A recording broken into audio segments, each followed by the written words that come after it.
Good morning, sir.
Good morning, student. Today we will discuss the Fourier representations of signals and linear time invariant systems. So you know that a signal is represented as a weighted superposition of complex sinusoid. Okay.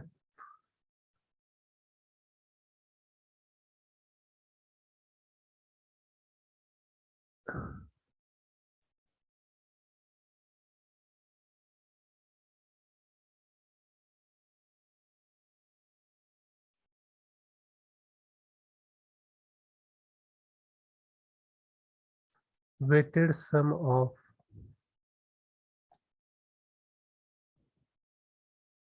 as a weighted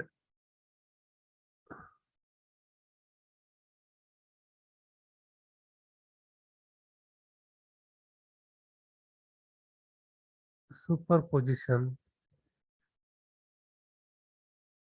of complex sinusoids.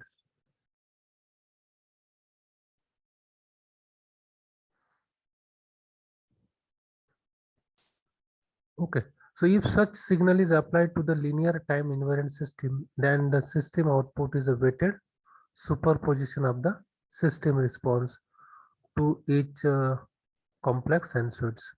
So the study of signals and system using the sinusoidal representation is termed Fourier analysis.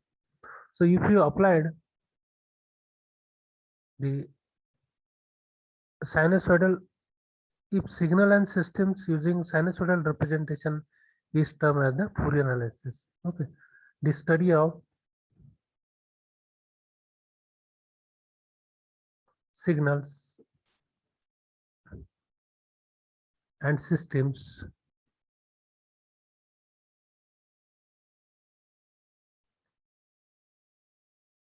using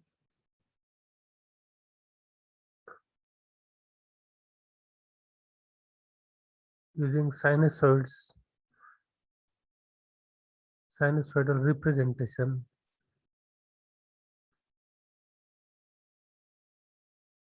is termed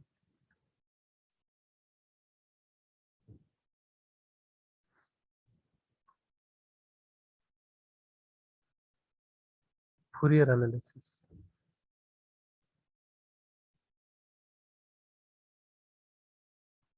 Okay, so whenever we are applying the sinusoidal input to the system, or the study of signal and system using the sinusoidal representation is termed as the Fourier analysis. And this is the name is given after the Joseph Fourier for his development of the theory. Fourier methods have widespread application beyond signals and system, being used in every branch of the engineering and science. There are four distinct Fourier representations.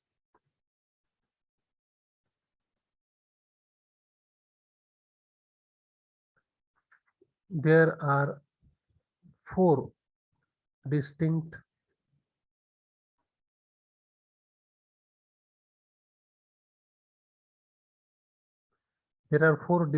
Fourier representations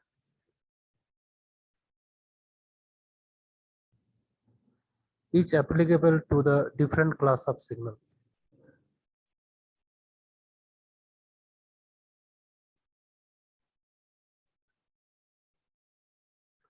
Each applicable to the different class of signals.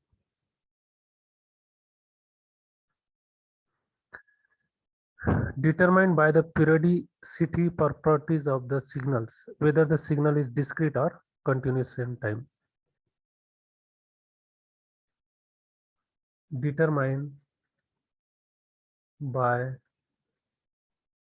the periodicity properties of the signal, and whether the signal is discrete or continuous in time.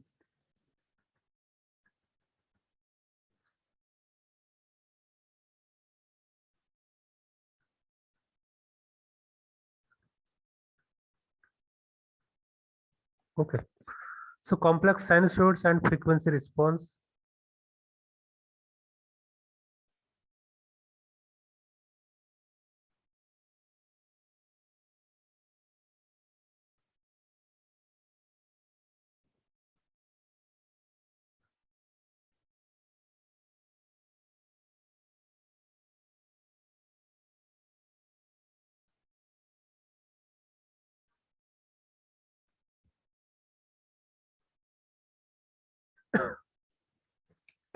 The response of a linear time system to a sinusoidal input leads to the characterization of the system behavior.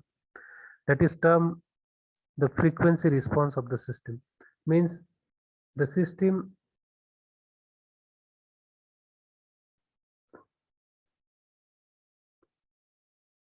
the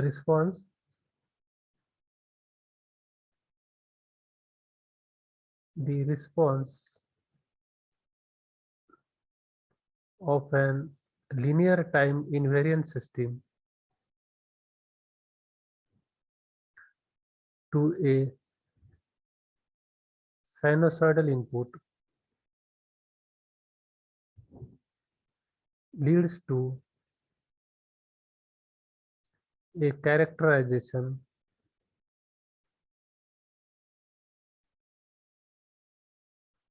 of system behavior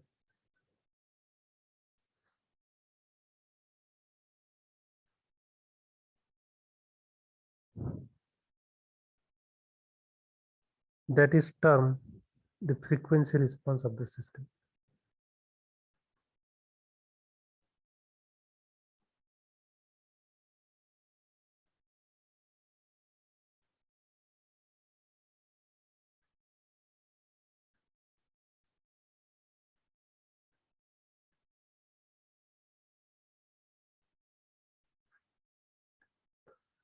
This characterization is obtained in terms of the complex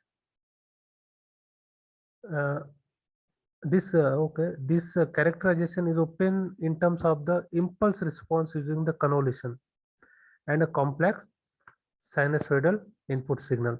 Means how the impulse response is achieved. This characterization is obtained in terms of the impulse response by using convolution. We have seen the convolution sum. So this characterization is obtained in terms of the impulse response by using convolution and the complex sinusoidal input signal. So let us consider the output of the discrete time linear invariant system with the impulse response h of n and a unit magnitude. So consider the output of a discrete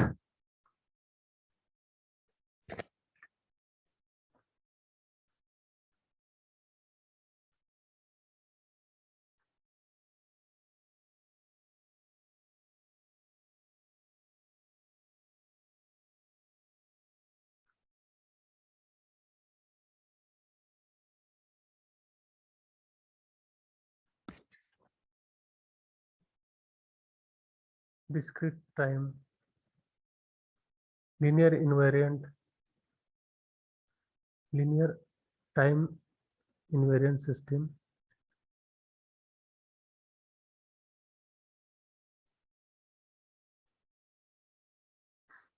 with impulse response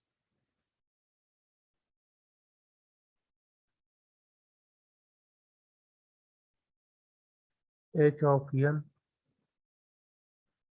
and unit amplitude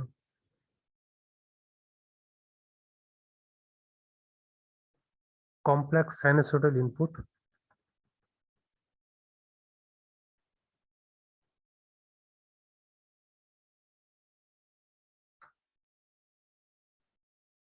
unit amplitude complex sinusoidal input.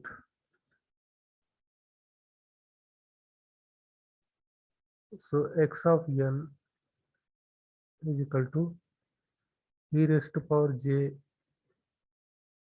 omega n. Okay. So this is a complex sinusoidal input to the system linear time invariant system, and therefore the output is given. Output is given by y of n is equal to summation k equal to minus infinity to infinity h of k into x of n minus k. Okay, so this is equal to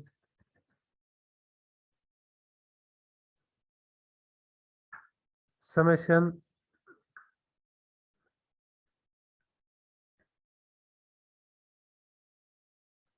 k equal to minus infinity to infinity h of k e raised to power j omega n minus k. So the factor e raised to power j omega n from the sum to obtain, we can rewrite this equation like this after separating the factor omega n. So y of n is equal to e raised to power j omega n summation k equal to minus infinity to infinity h of k into e raised to minus j ohm k.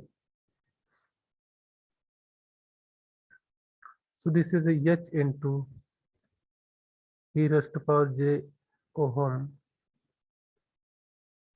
j omega e raised to power j omega n. Okay, after using the operator h, where we can define the operator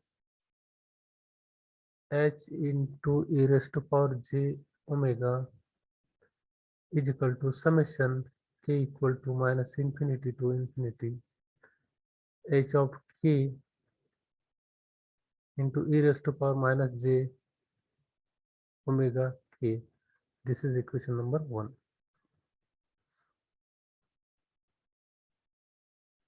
Hence, the output of the system is a complex sinusoid of the same frequency as the input multiplied by the complex number h e raised to power j omega.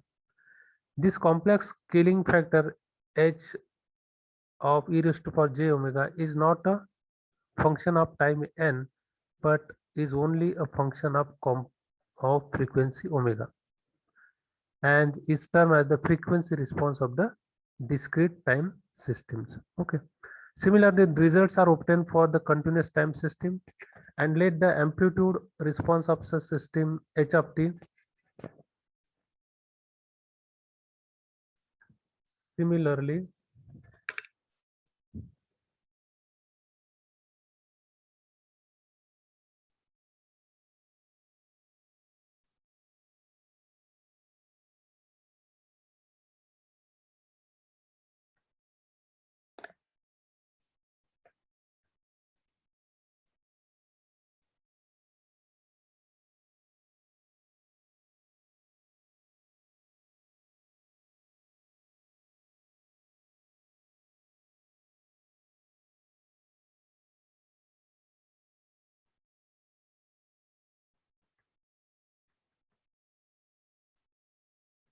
Let the impulse response of such system be h of n.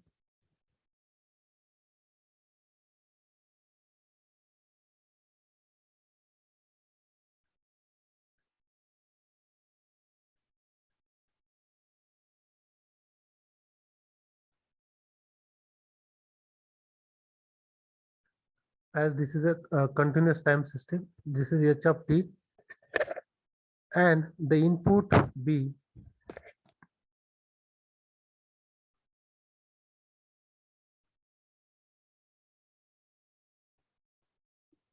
x of t e raised to power j omega t. Then the convolution integral gives the output as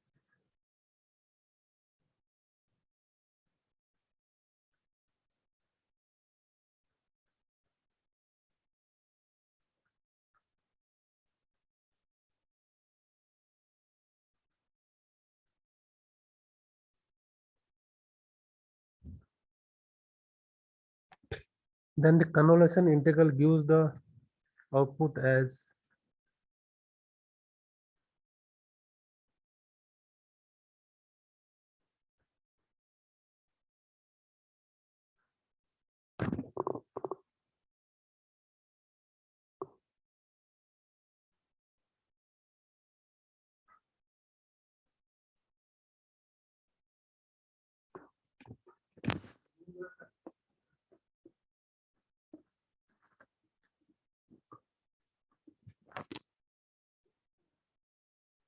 y of t,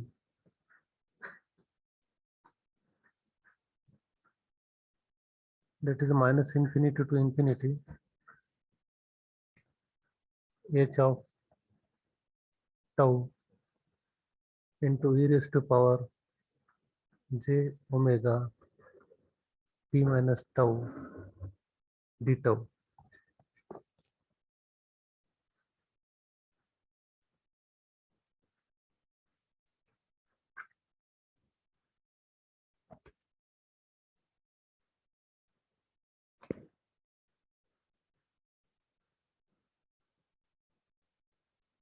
Therefore, is equal to e raised to power j omega t minus infinity to infinity h of tau e raised to power minus j omega tau into d tau. This is equation number 2, and here we can write here h of j omega into e raised to power j omega tau, where we can define here h of jw is equal to minus infinity to infinity h of tau e raised to power minus j omega tau into d tau.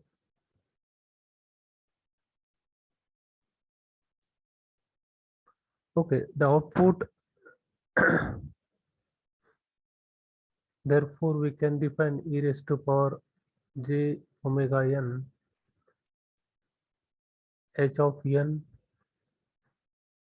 is equal to h into e raised to power j omega into e raised to power j omega n. So this is the system.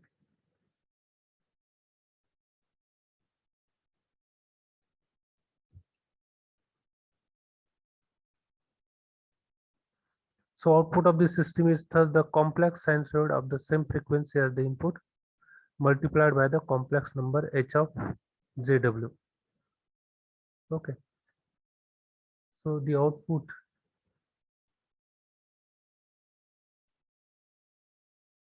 of the system is thus a complex sinusoid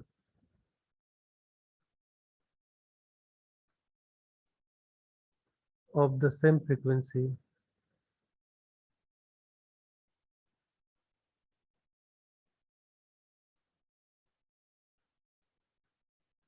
as the input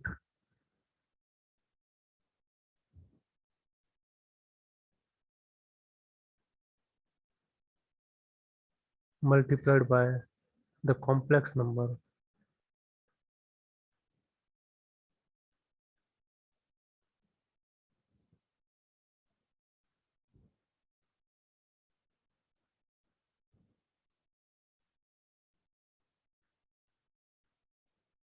s of j omega.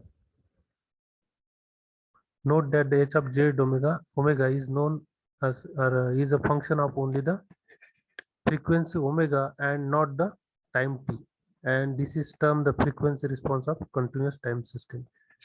So this h of j omega is the function of only the frequency omega.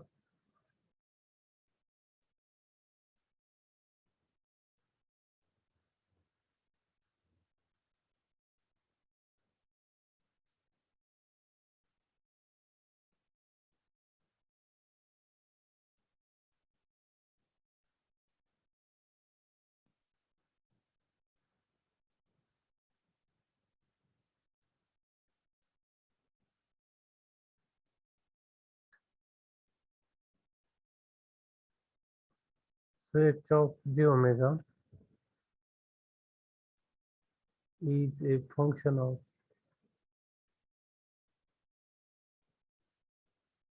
omega, that is a frequency, and not of time t. Okay, and this is termed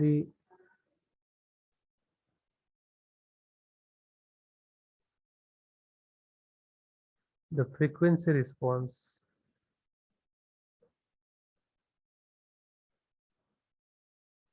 of the continuous time system. Okay,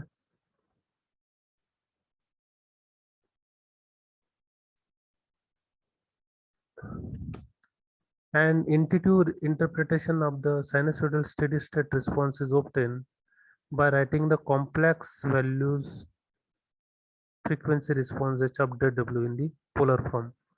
So writing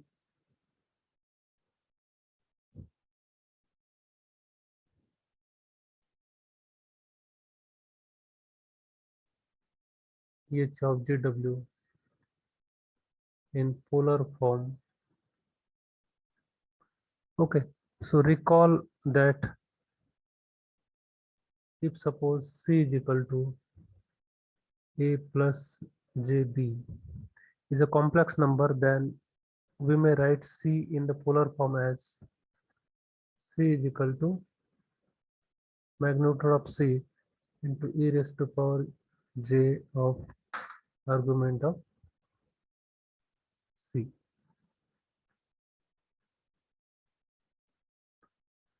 where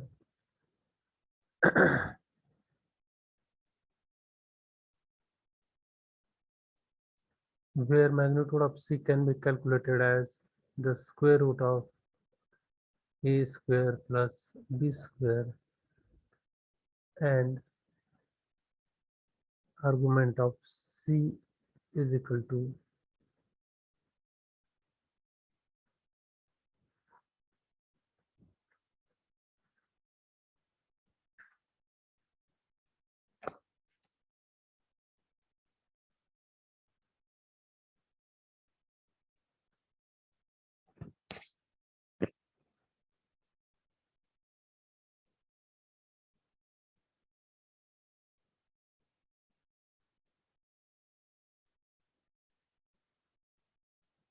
b by a. So okay, so we have h of jw is equal to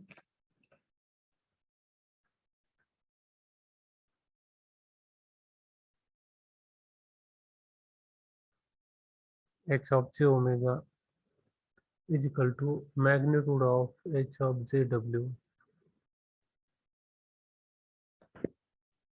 into e raised to power j argument of h of jw, where h magnitude of h of jw is termed as a magnitude response.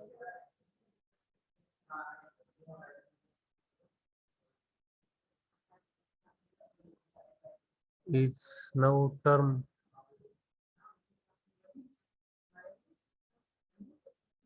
the magnitude response.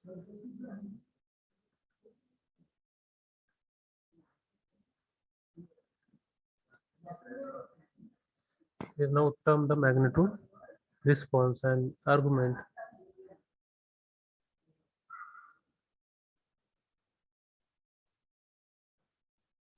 h of j omega is termed the phase response of the system.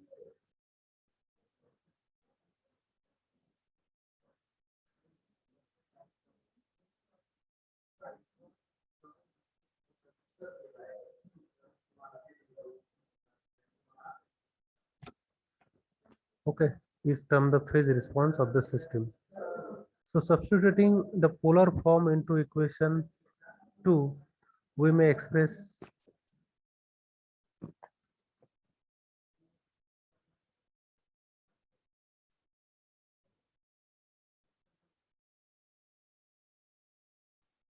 substituting this polar form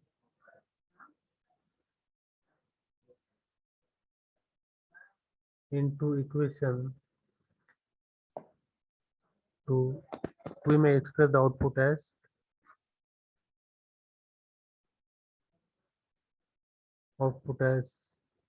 y of t is equal to h of j omega magnitude of h of j omega into e raised to power j omega t plus argument of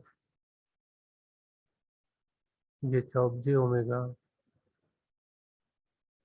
The system thus modifies the amplitude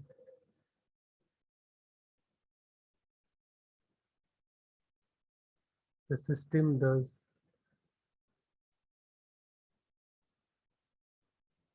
modifies the amplitude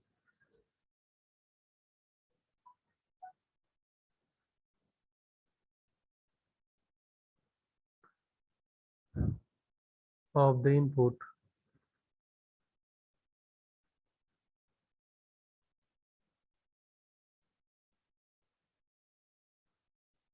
input by magnitude of h of j omega and the phase argument and phase by argument h of j omega. Okay, so the Fourier representations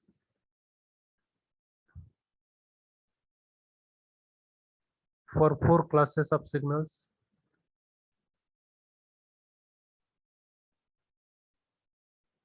Fourier representations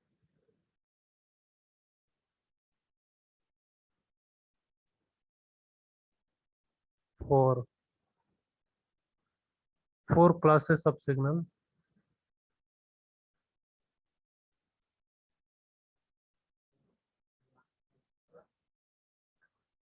there are 4 distinct Fourier representations.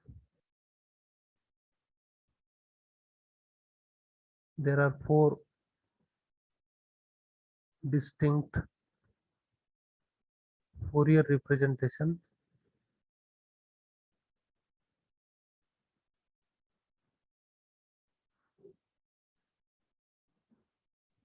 each applicable to the different class of signal. The 4 classes are defined by the periodicity properties of the signals, whether the signal is continuous or discrete in time. Okay, the 4 series applies to, they are like this. The Fourier series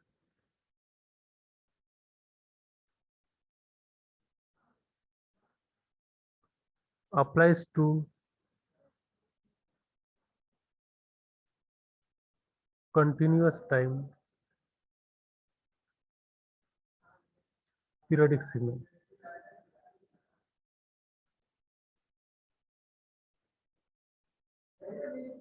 Okay, and the discrete time Fourier series.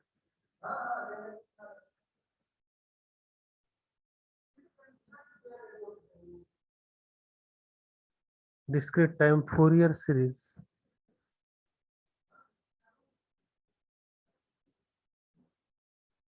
Discrete time Fourier series applies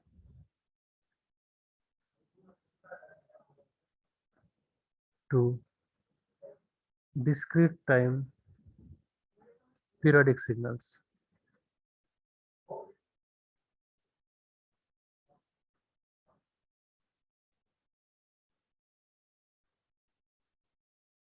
Means the Fourier series and the discrete time Fourier series. These are applied to the continuous time signal, periodic signals, and discrete time periodic signals. And the non-periodic signals have Fourier transforms representation. Whenever the non-periodic signals are there, we have used the Fourier transform for its representation.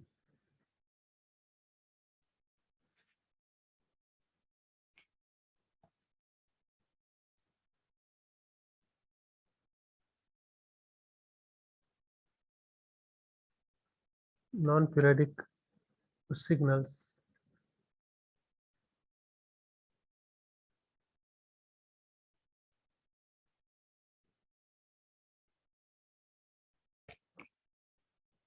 have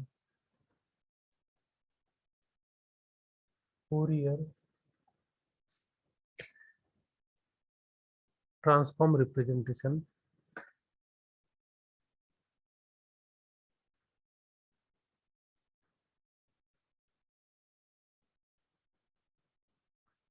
Okay, therefore the Fourier transform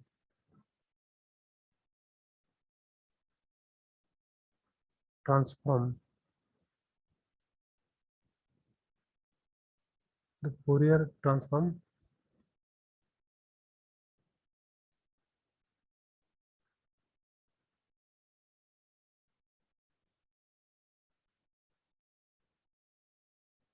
applies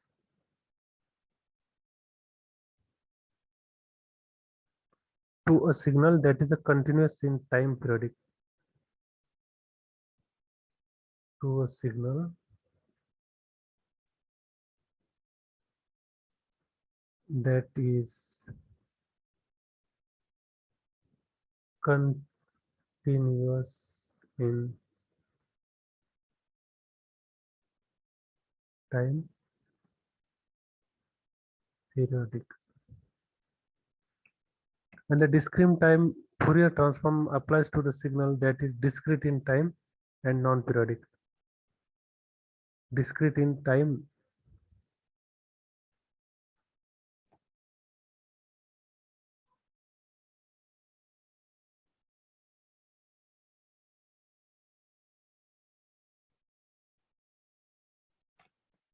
continuous in time and non-periodic.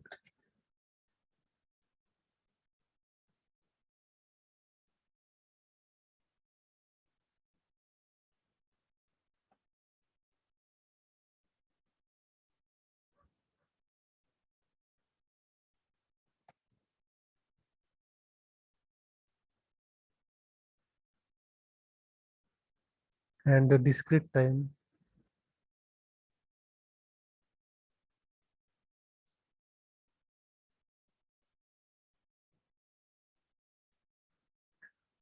Fourier transform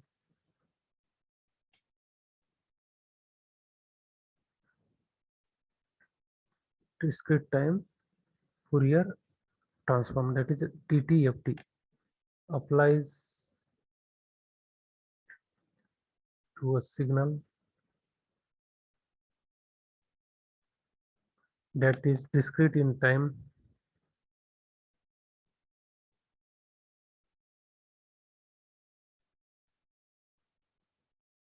and non-periodic.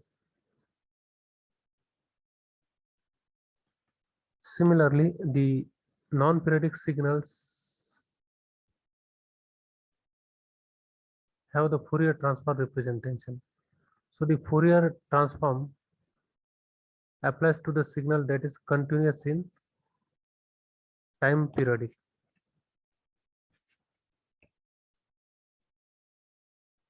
Okay, so these are the four representation for four classes of signals: the Fourier series, then Fourier transform, discrete time Fourier series, then Fourier transform, and the discrete time Fourier transform.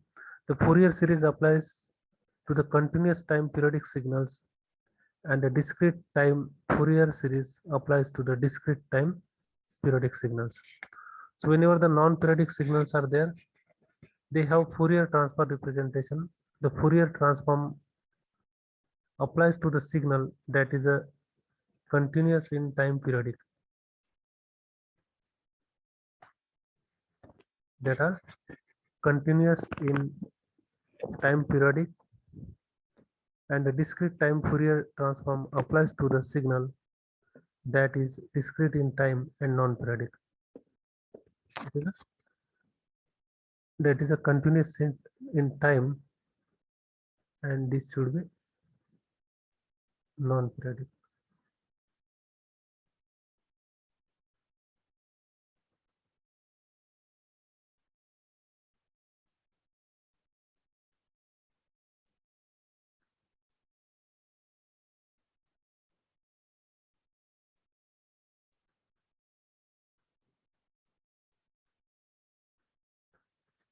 Continuous in time, but that is a non-periodic. And discrete time Fourier transform, this applies to the signal that is discrete in time and non-periodic. Okay, so there are these four representation for four classes of the signal. Rest of the signal we'll see in the next lecture. Thank you very much.